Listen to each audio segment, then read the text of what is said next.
अस्सलामुअलैकुम जी, क्या हाल चाल है आप सबकी। उम्मीद करती हूँ कि अल्लाह के फ़ज़ल से आप सब ठीक होंगे। मैं भी अल्हम्दुलिल्लाह अल्लाह के फ़ज़ल से और आप लोगों की दुआओं से ठीक हूँ। आज है जी किचन डीप क्लीनिंग यानी कि सफाई मुहिम।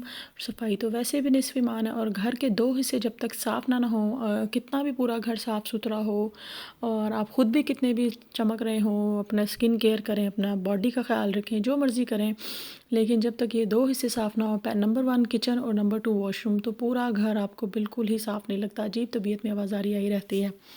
अच्छा जी, सबसे पहले मैंने शुरू किया, ये है जी रैक कबर्ड्स हैं, ये कटलरी कबर्ड्स, इसमें चम्मच, छुरी कांटे और ये स्पून्स वगैरह, ये सूखे आटे आटे का डब्बा यानी खुशक आटे का जो रोटियां बनाने वाला, और इसके बाद ये फ्राइंग पैन वगैरह। तो यहाँ पे बहुत ज़्यादा गीला कपड़ा आप नहीं इस्तेमाल कर सकते नमी की वजह से, वरना मोल्ड हो जाएगा। तो मैंने थोड़ा सा नम कपड़ा किया हुआ था, उससे सारे मैंने ये कबर्ड साफ़ करके इनके न्यूज़पेपर वगैरह चेंज करके, न्यूज़पेपर तो एक फॉर्मेलिटी है, वरना तो वो फोल्ड हो जाते हैं जब भी निकालो, लेकिन अच्छा लगता है जब आप सफाई कर रहे हो तो ये मैंने इसकी अपर सरफेस जो है वो क्लीन की अच्छे से। पहले मैंने जस्ट अखबार डाला हुआ था, वो अच्छा नहीं लगता था, अजीब सा। अब मैंने शीट डाली। अब खाली शीट इसलिए नहीं डाल सकते कि बहुत बारीक होती है, ओवन रखते हैं आगे पीछे कोई चीज़ करें तो ये फट जाती है, इसलिए इसके ऊपर न्यूज़पेपर रखा। अच्छा ये देखें जी, ये मैं ले रही हूँ गर्म पानी एक बाउल में और इसके अंदर मैं डाल रही हूँ सिरका। अगर आप लोगों के पास सिरका नहीं है तो आप लेमन जूस डाल सकते हैं और उसके अंदर हल्का सा नमक डालकर आप उसे ओवन में रख दें और ओवन को 2 से 3 मिनट चला दें।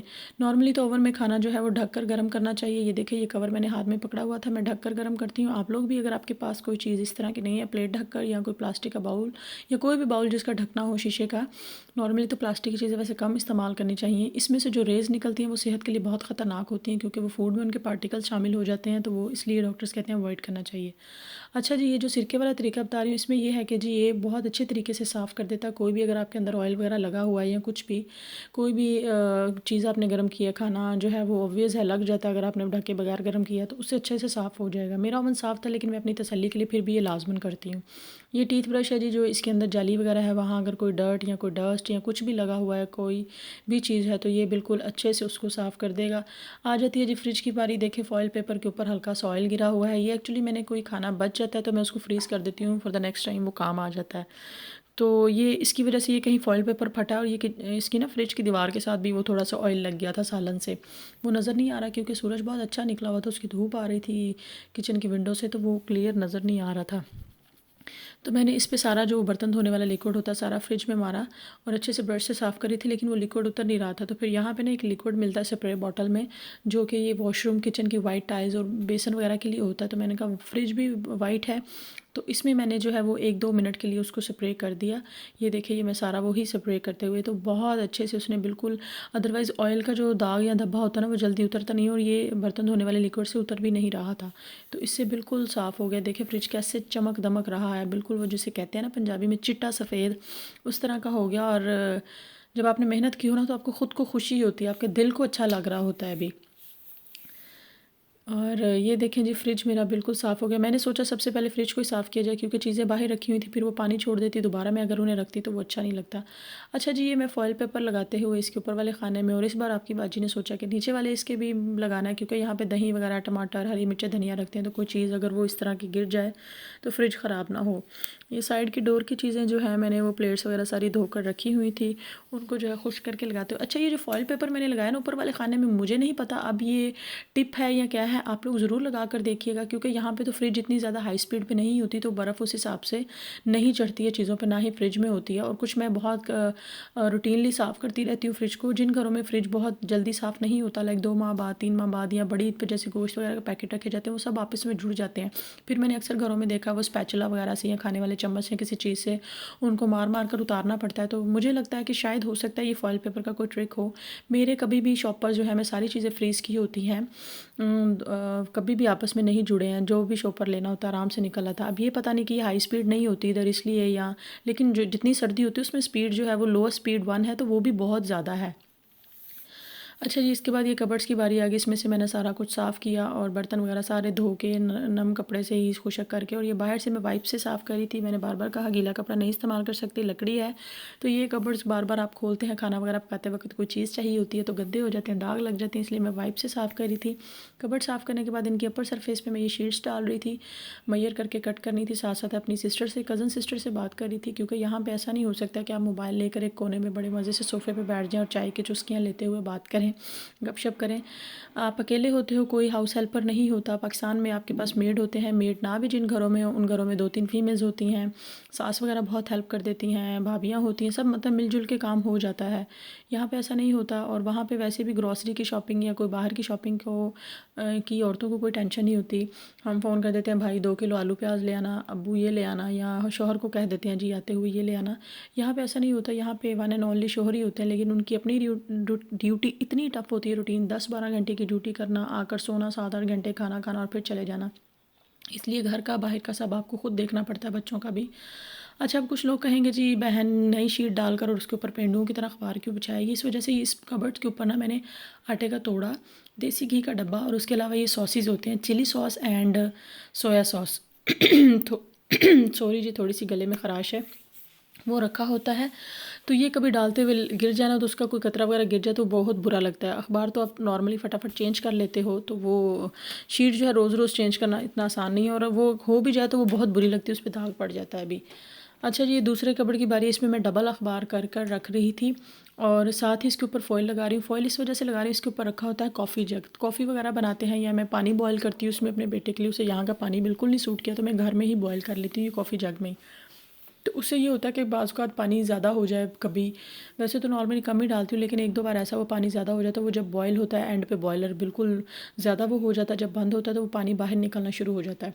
तो जब पानी गिरेगा तो हर चीज़ ख़राब हो जाएगी, वो काम बढ़ जाएगा मेरा काम होने के बजाय, और फिर ये कबर्ड्स लकड़ी के हैं, लकड़ी फूल जाएगी। इस वजह से फॉइल पेपर रखा है कि 1-2 बार पानी गिरा इसके ऊपर ही रहता है, पानी इधर उधर नहीं जाता, तो आप फ़ौरन से फॉइल पेपर के ऊपर से कपड़े से खुशक कर लेते हैं। तो इसलिए मैंने ये फॉइल पेपर इसके ऊपर लगाया हुआ है। ये देखें जी, दीवार से वायर रखा हुआ है कबर्ड्स का, क्योंकि यहाँ पे नमी बहुत ज़्यादा होती है, मोल्ड आ जाती है, तो फिर इसलिए वायर रखा कि हवा वगैरह लगती रहे। अच्छा, ये है जी रोटियाँ पकाने वाला तंदूर। बहुत सारे लोगों को मैंने टिकटॉक पे बहुत सारी ख़वातीन की वीडियो देखी हैं, रोटियाँ इसमें पका रही होती हैं बगैर ऐसे ही रखे कोई फॉइल लगाए हुए, लेकिन चूँकि ये अंदर ऑयल और जो भी ऑयल कह रही हूँ सॉरी आयरन और स्टील है, हीट अप होता है।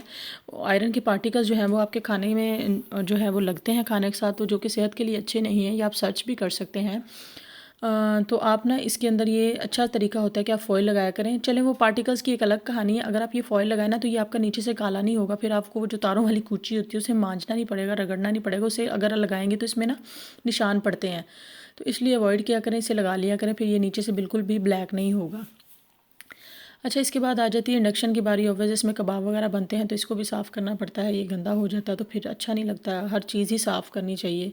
ये है जी स्टीमर, इसका मेन काम यही है। ऑब्वियस है, खाना पकता है, तड़के शड़के लगते हैं, पराठे वगैरह, तो सारा ऑयल जो है कितना भी अपने अंदर भाप से खींच ले हवा से, लेकिन फिर भी कुछ ना कुछ तो आता है। बटनों के पास देखे चिकनाई जमी हुई थी, तो मैं वो जो टाइल्स वाली स्प्रे थी वही कर रही थी। मैंने कहा शायद ये उससे साफ़ हो जाए, क्योंकि 1-2 बार पहले मैंने कूची से ही साफ़ किया था, लेकिन वो मुझे समझ में नहीं आया। मैंने कहा इसके ऊपर कहीं लाइनें ना पड़ जाए, तो फिर मैंने ये चूल्हा साफ़ करने के लिए चिकनाई के लिए एक मिलती है, तो मैंने वो इसके ऊपर मैंने कहा इसको करके छोड़ देती हूँ। तब तक मैंने कहा ये टाइल्स वगैरह पे मैं स्प्रे करके इनको भी साफ़ कर लेती हूँ, क्योंकि यहाँ पे ये नहीं होता कि आप साफ़ करें और फिर पानी बहा लें टूटी के पाइप लगा कर, क्योंकि कोई ड्रेनेज सिस्टम नहीं होता, फ़र्शों में कोई जाली वगैरह नहीं होती ओवर पानी के लिए, तो इसलिए आपको ये स्पंज से साफ़ करके कपड़ा गीला कर करके खुशक कर करके साफ़ करना होता है बार बार, तो वो थोड़ा सा मुश्किल हो जाता है। तो मैं सारी दीवारें साफ़ करते हुए मैंने कहा कि जब तक दीवारें साफ़ होती हैं तब तक वो भी क्लीन हो जाएगा, स्टीमर भी। अच्छा, मैं ये कह रही थी कि अभी देखिएगा मैं आपको स्टीमर दिखाऊंगी, वो बिल्कुल ऐसे चमकने लग जाएगा। अच्छा, कुछ लोग जो है ना उनको कहा जाए ना कि फ़्रिज को गर्म पानी से ना साफ़ किया किया करें, तो वो कहते हैं जी क्योंकि फ़्रिज को गर्म पानी से साफ़ करने से कंपनी वाले कहते हैं कि जी फ्रिज की लाइफ कम होती है। कुछ ख़वातीन को मैंने देखा टिकटॉक पे या फेसबुक पे कहती हैं जी हम तो 20-25 साल से कर रहे हैं, हमारा तो जो है वो फ्रिज की लाइफ कम नहीं हुई। तो बीबी अल्लाह का शुक्र करो, तुम लकी हो कि तुम्हारी फ्रिज की लाइफ नहीं कम हुई, लेकिन अगर कोई कंपनी कोई चीज़ बना रही है, उसे पता है उसने उसकी किस तरह की मैन्युफैक्चरिंग की हुई है, तो आप अवॉइड किया करें इस तरह की चीज़ों से। ये देखें जी स्टीमर मेरा बिल्कुल साफ़ हो गया, कैसा चमक रहा है, इसके अंदर मुँह तक नज़र आ रहा है अब बिल्कुल बटनों के पास जहाँ चिकनाई जमी हुई थी वो बिल्कुल, मैं भी आपको वो दिखाती हूँ लिक्विड, वो जो है आपको लिडल से मिल जाएगा, और जो छोटी वाली मैंने 2 बॉटल्स ली हैं, एक मैं उधर से ही लेकर आई थी पेनी से, तो ये कबर्ड्स मैंने ऑलरेडी साफ़ कर लिए थे, इनके अंदर से सारे बर्तन मसाला जार वगैरह निकाल के बाहर मैं गर्म पानी से साफ़ कर रही थी।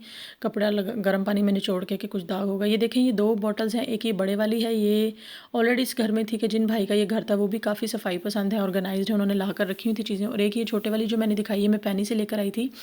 चूल्हे पे जो है ना वो कुछ चीज़ गिर जाती है ना, तो वो इतना हीटअप होता है, उसी टाइम साफ़ नहीं होता। तो जब तक आप साफ़ करते हैं ना, तो ये ठंडा होने में 15-20 मिनट लेता है, तो वो सारी चीज़ जो है ना वो जल के ना इसके ऊपर सूख जाती है, तो चिपक जाती है। अब तारों वाली कूची नहीं मार सकते कि शीशा है ये, आप इसको रगड़ नहीं सकते हैं, निशान पड़ेंगे। तो फिर ये थोड़ी देर लिक्विड्स लगा के आप छोड़ दें, तो वो बिल्कुल हर चीज़ साफ़ हो जाएगी, कितनी भी चिपकी हो।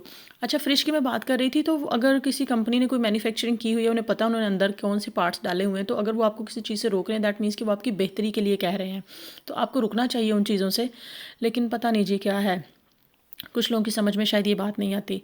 साथ के साथ ही यहाँ पे अब आ गई सिंक की बारी। मैंने कहा इस पे भी स्प्रे करके रख दें। और इतनी देर में बर्तनों वाली टोकरी धोती हूँ। बर्तनों वाली टोकरी से मैं इतना ज़्यादा तंग हूँ लिटरली, क्योंकि यहाँ पे जो है ना वो पानी पता नहीं क्या है, अजीब सफ़ेदी सी जम जाती है हर चीज़ पे। इसको रोज़ धोती हूँ, इसका रोज़ ही यही हाल है। बर्तनों की टोकरी धोने के बाद जी मैंने क्या किया, कॉफ़ी जग को जो पानी जो है, वैसे यहाँ पे लिक्विड्स मिलते हैं कॉफ़ी जग वगैरह साफ़ करने के लिए, ब्लेंडर्स वगैरह के जग साफ़ करने के लिए, लेकिन मैं कोई भी चीज़ ज़ाया नहीं करनी चाहिए। वो जो ओवन में पानी था वो मेरा ठंडा हो गया था, मैंने उसे कॉफ़ी जग में डाला। ठंडा ना भी हो, अगर आप गर्म डाल दें, लेकिन उसको चलाएं ना, साइड पर रख दें, वो सारा अंदर से उसमें जो जमा होगा ना, सफ़ेदी सी, कॉफ़ी बनाने के लिए पानी बॉयल करते हैं आप, ग्रीन टी बनाने के लिए वैसे पानी बॉयल करते हैं, वो सारी निकाल देगा। तो मैंने वो पानी उसमें डाल के उसको चला दिया, तो बिल्कुल ऐसे वाइट हो गया वो भी अंदर से। तो सारा किचन जो है वो इस तरह से आपका साफ़ सुथरा हो जाता है। तो आपको ना बड़ी खुशी होती है अगर आपने घर को साफ़ सुथरा रखा हो। तो इन चीज़ों से ना अवॉइड किया करें, गर्म पानी से फ्रिज साफ़ करना, या तारों वाली कूची जहाँ पे आपको पता हो गया जी निशान पड़ जाएंगे उससे, बड़ी मेहनत से चीज़ें बनती हैं जी। तो इसलिए इन चीज़ों से मुझे लगता है कि आप लोगों को है अवॉइड करना चाहिए। ये देखिए, वो जो मैं आपको जग का बता रही थी, तो इसमें मैंने वो पानी डाला हुआ था, तो वो बिल्कुल जो है अंदर से, मैंने इसको पानी डाल के चलाया था 2 मिनट, तो वो साफ़ हो गया। इसके बाद जी विंडो की बारी आ गई। विंडो पे जो है वो मैं लिक्विड लगा के, मैंने कहा इसका शीशा जो है वो भी साफ़ कर दिया जाए। खाना वगैरह पकता है बाहर से, ब्लाइंड वगैरह ऊपर कर देते हैं, तो वो भी हवा से ये भी गंदा होता है, तो सारा किचन साफ़ हो जाए, विंडो ना हो, ये कैसे पॉसिबल है। फिर हर चीज़ ही साफ़ सुथरी होनी चाहिए। तो बड़ा सारा टिशू लें और उससे शीशे को अच्छी तरह से साफ़ कर दें। शीशे जो है ना वो ख़ास तौर पे शीशे पे एक भी धब्बा पड़ जाए ना, तो बहुत अजीब लगता है। खैर, विंडो साफ़ करने के बाद आ जाती है हीटिंग सिस्टम की बारी। तो उसके लिए vacuum cleaner is the best option. आप और किसी तरह से यहाँ पे हीटिंग सिस्टम नहीं, जो हीटर्स हैं उनको नहीं साफ़ कर सकते, तो वैक्यूम क्लीनर का वो हवा का प्रेशर इतना होता है, जो भी कोई जाला वगैरह होगा, गंद होगा, वो प्रेशर से अपने अंदर उसको खींच लेगा और उससे जो है ये साफ़ हो जाएगा। और वैसे भी हीटिंग सिस्टम का ख्याल रखा करें, अदरवाइज़ इनकी हीट भी कम हो जाती है अगर ज़्यादा गंद इनके वो पाइप्स में जो भी अंदर होता है सिस्टम उसमें जमा होना शुरू हो जाए। ये देख, कारपेट की बारी है जी। मैंने इसको वैक्यूम क्लीन कर लिया था, और ये एक डेटॉल की थी लिक्विड, जो कि पैनी से ली थी, तो ये इसके ऊपर कर दें, जम्स वगैरह से पाक हो जाए। क्योंकि यहाँ पे आप जो है ना, ये देखें कितना मैस हो रहा था, मैंने साइड टेबल वगैरह हटाया हुआ था टेबल।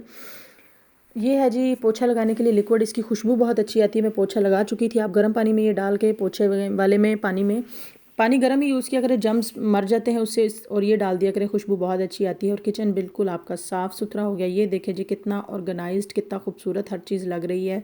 कटलरी भी सारी मैंने धोकर ड्राई कर रखी थी, और बाद में खुद को ना इतनी खुशी हो रही थी कि हाय अल्लाह, ये इतनी मेहनत मैंने की है। ब्लॉग तो ऑब्वियस आप इतना लंबा नहीं बना सकते, आपको एडिट करना पड़ता है, लेकिन सारा किचन जो है ना वो एक बार बिल्कुल क्लीन हो गया। अच्छा जी, ये वीडियो अच्छी लगी हो तो कमेंट सेक्शन में ज़रूर बताइएगा। वीडियो को लाइक करना, शेयर करना ना भूला करें। मेरे चैनल को सब्सक्राइब ज़रूर कीजिएगा।